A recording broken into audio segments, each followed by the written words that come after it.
When I was in New York several years ago, after the financial crisis, 4 or 5 years ago, I was on Wall Street for a very long time. That's when the meme of the smart cities started. I think it was really because of IBM's marketing team thought it was a good way to sell more products and systems. And they kind of got ahead of themselves. And this whole idea of systems, there's a lot of conversation about that, achieving efficiency of public services, but also eventually about livability and sustainability.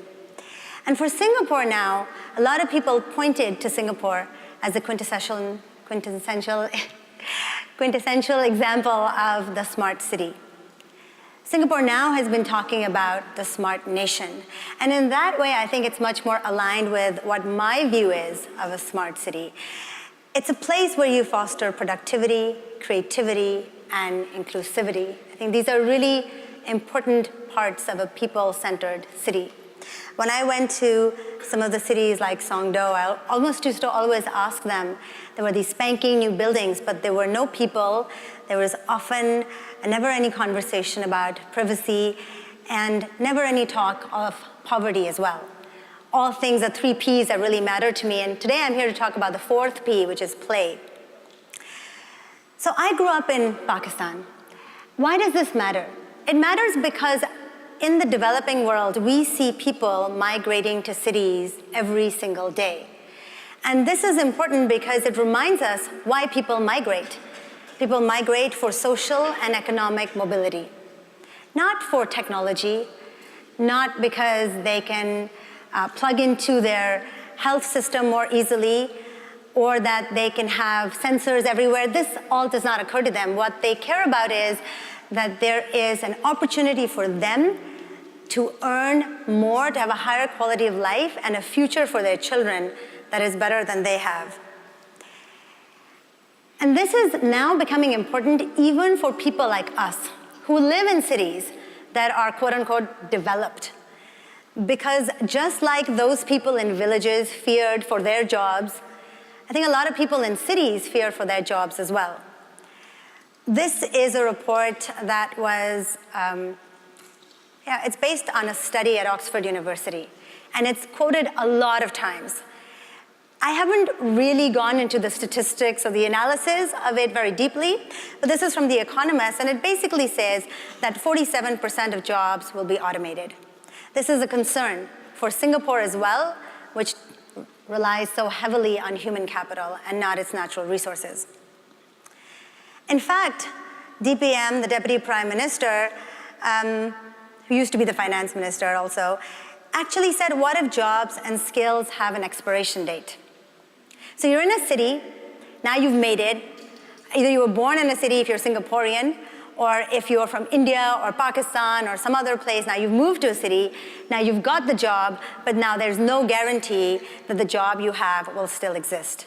So if you're a lawyer, you don't know if a machine will actually be able to do precedence research. If you're a doctor, you're not sure if there'll be an assistant nurse that's actually a robot. So these are some things that really matter to people. In Singapore, we kind of have an approach that the government has put forward.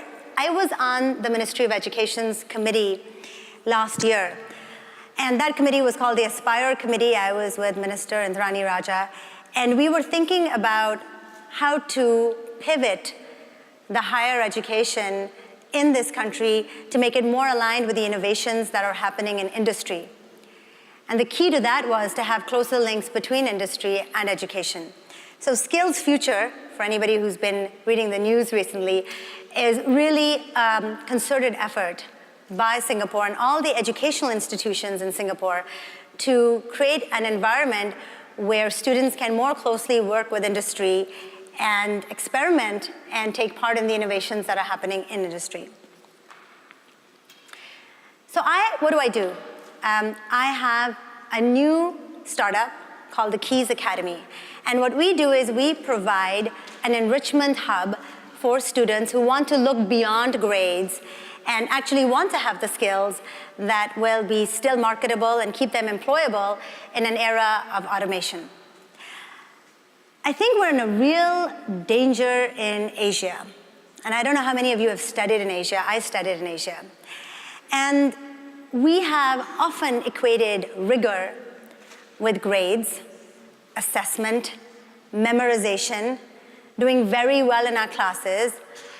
That now we know is not really rigor.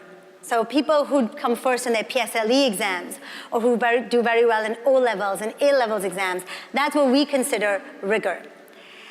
So a lot of parents feel very nervous about this. They realize, there's something wrong here. The world is changing. These are not going to be characteristics that are going to be rewarded in the future.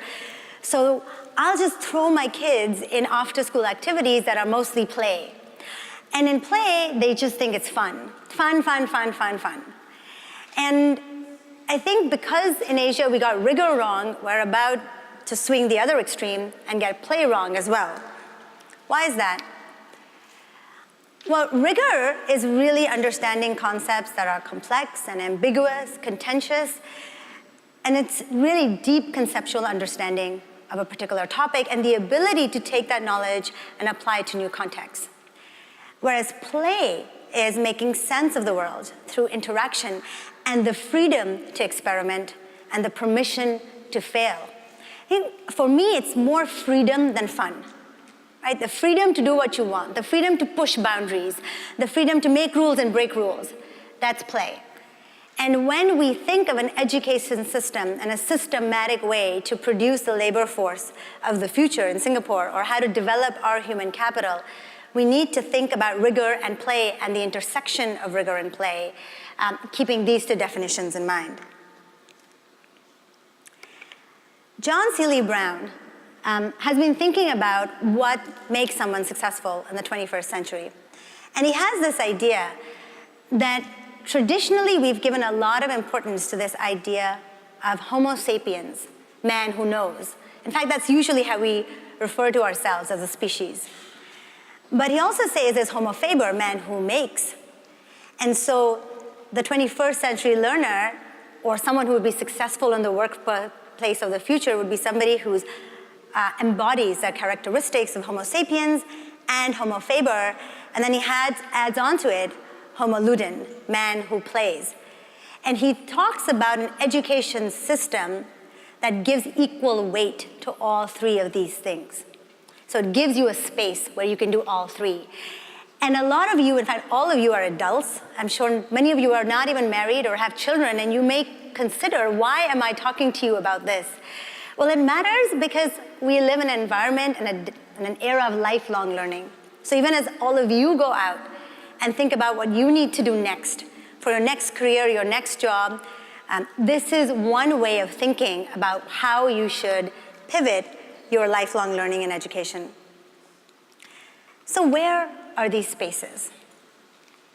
You can go to many spaces. There are more and more hackathons, maker spaces. This is one maker that William Hui started in the National Design Center. You can book a space and you can go with the kids, or you can go on your own with parents and children and prototype different and interesting projects.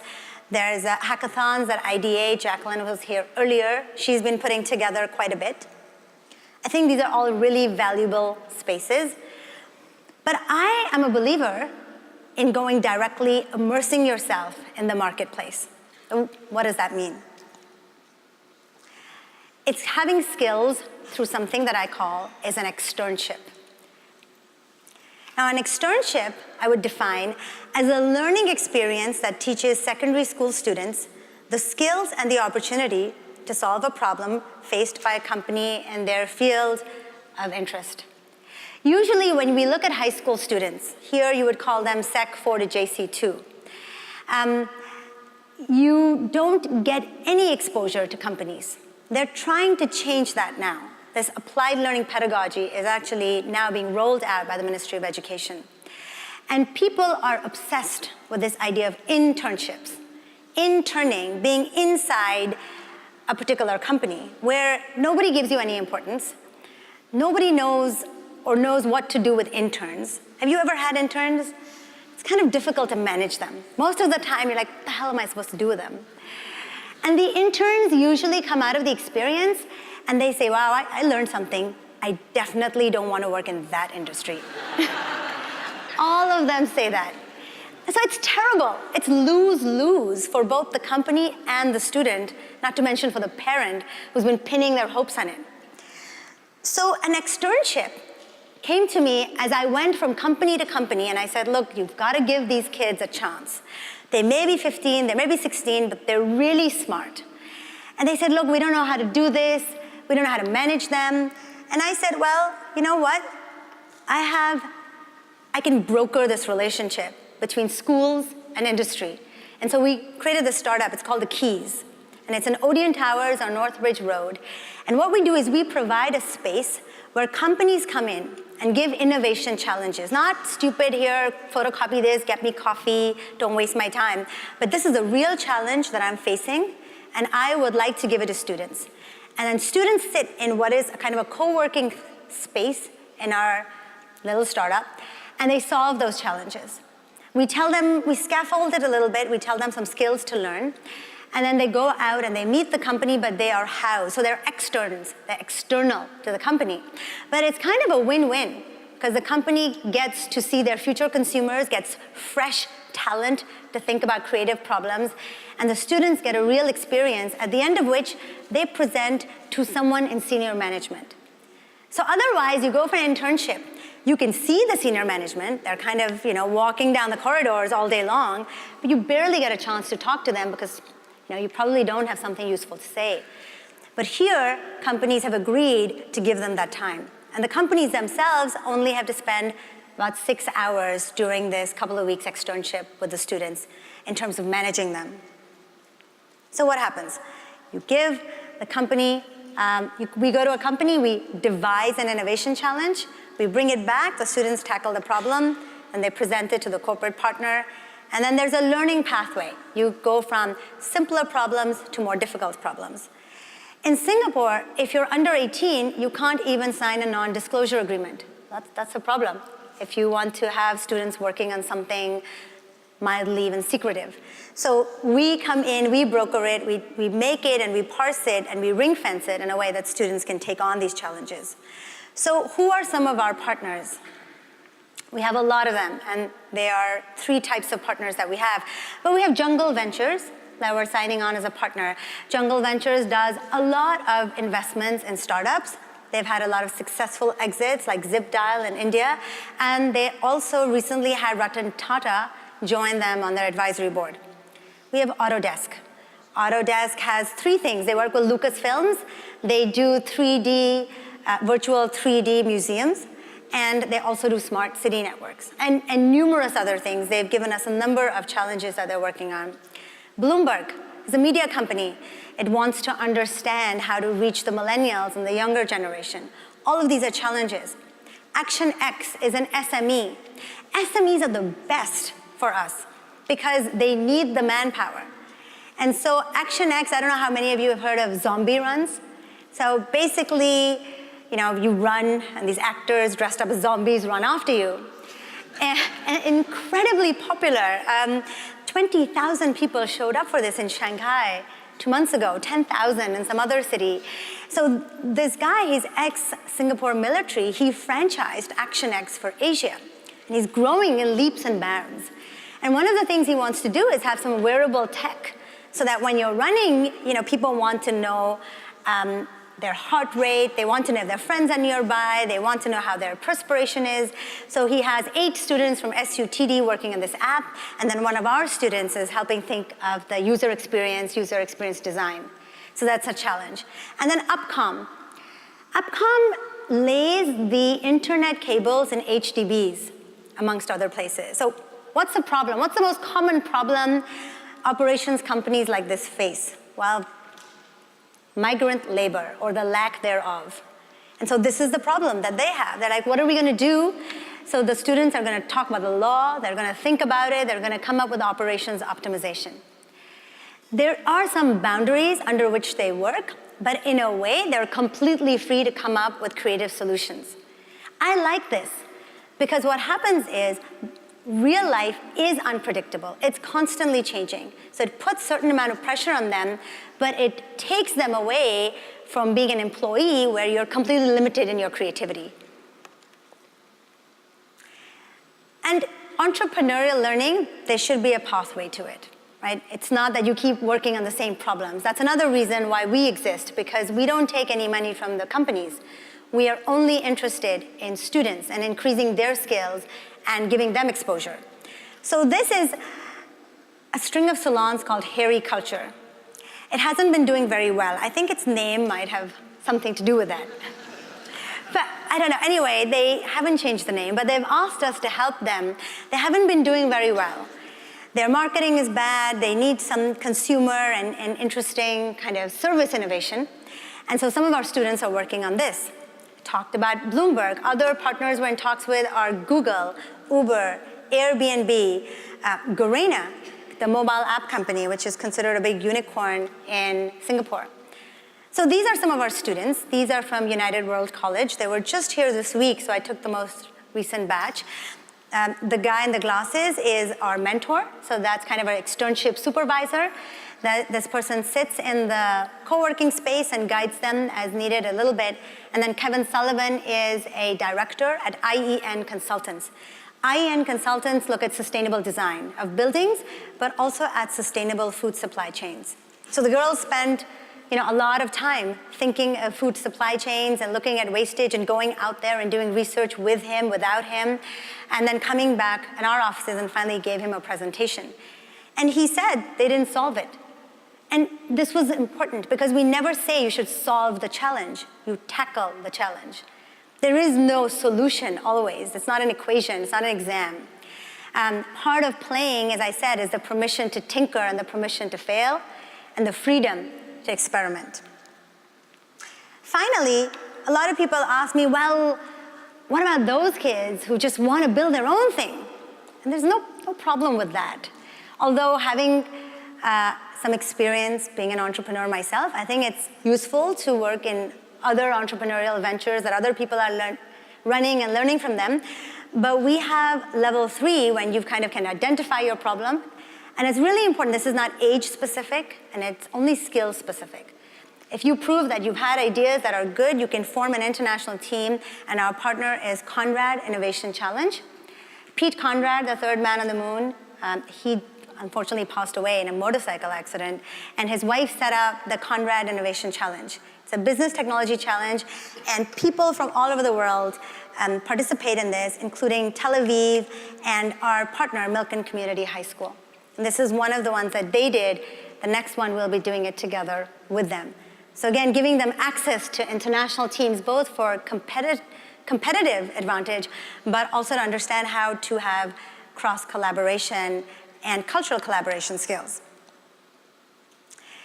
So that was a little bit about skills and the importance of skills. As I said, for me, a smart nation is about smart citizens, those who have the right skills, but it's also about inclusion.